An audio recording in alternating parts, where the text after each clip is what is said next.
हर किस्म के रूहानी जिस्मानी मसाइल और वज़ाइफ के लिए पीर इकबाल कुरैशी चैनल को सब्सक्राइब करें।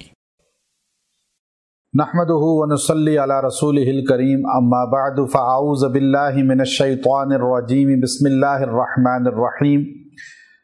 ज़िलहिज्जा की 13, 14, 15 3 तारीख़ों का बहुत ही ख़ास मुजर्रब अमल है जो आपकी नस्लों को भी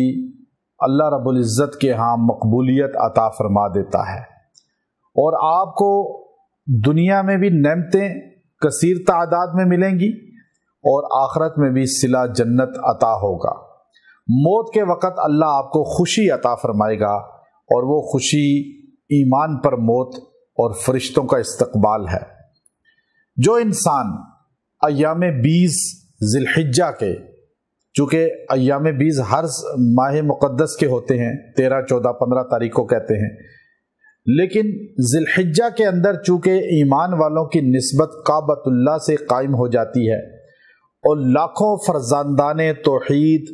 दीवानावार काबतुल्लाह का तवाफ़ करते हुए मिना अरफात में, सफ़ा मरवा में और मुज़दलिफ़ा में दीवानावार लब्बैक लब्बैक अल्लाहुम्मा लब्बैक की सदाएं लगाते हुए नज़र आते हैं। और जो आदमी 13, 14, 15 ज़िलहिज्जा को किसी भी लम्हे, रात या दिन में सूरह फज्र की आखिरी 4 आयतें, या अय्यतुहन नफ्सुल मुतमइन्ना इरजिई इला रब्बिकी राज़ियतम मर्ज़िय्या फदखुली फ़ी इबादी वदखुली जन्नती, जो ये 4 आयतें ज़िलहिज्जा की 13 तारीख को रात में या दिन में, ज़िलहिज्जा की 14 तारीख को रात में या दिन में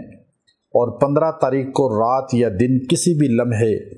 यकसुई के साथ बैठकर 41 बार पढ़ेगा और चारों आयतों को एक दाने पे पढ़े, 41 बार पढ़ के दुआ करेगा, फिर 41 बार पढ़ के दुआ करेगा, फिर 41 बार अगले दिन पढ़ के दुआ करेगा, अल्लाह उसको नफ्से मुतमइन्ना बना देगा। डिप्रेशन का मरीज़ है तो डिप्रेशन ख़त्म हो जाएगा, गुस्सा बहुत आता है वो ख़त्म हो जाएगा, गुनाहों में लतपत है, हर वक्त गंदे कामों में पड़ा रहता है, अल्लाह उसे अताअत वाला बना देगा और अल्लाह उसे घर से भागा हुआ है घर की तरफ ले आएगा। अपने बीवी बच्चों से या ख़ानदान बरादरी से भाग रहा है तो उनकी तरफ आ जाएगा और घर नहीं है तो घर अता फरमाएगा और मकाम जन्नत अता फरमाएगा और मौत के वक़्त खुशी अता फरमाएगा। आप पढ़ के पानी पे दम करके पी भी सकते हैं, गायब है तो उसके लिए दुआ कर सकते हैं पढ़ के, वो ये सारी नेमतें अल्लाह उसको देगा। और अगर आपको अल्लाह रब्बुल इज़्ज़त ने जो है ये नेमतें नहीं दी, आप पढ़ें, आपको अता होंगी और इसकी बरकत से अल्लाह आपके घर को भी खुशहाल कर देगा, मौत को भी खुशहाल कर देगा, कब्र को भी खुशहाल कर देगा, हशर को भी खुशहाल कर देगा और जन्नत की नेमतें भी अता फरमा देगा। सूरह फज्र की आखिरी 4 आयतों में नफ्से मुतमइन्ना का जिक्र है और नफ्से मुतमइन्ना वो होता है जो मौत के वक़्त इत्मीनान की हालत में दुनिया से जाए। अल्लाह हमें वो नेमत अता फरमाएगा, इत्मीनान की मौत अता फरमाएगा, ईमान की मौत अता फरमाएगा। व आखिरु दावाना अनिल हम्दुलिल्लाहि रब्बिल आलमीन।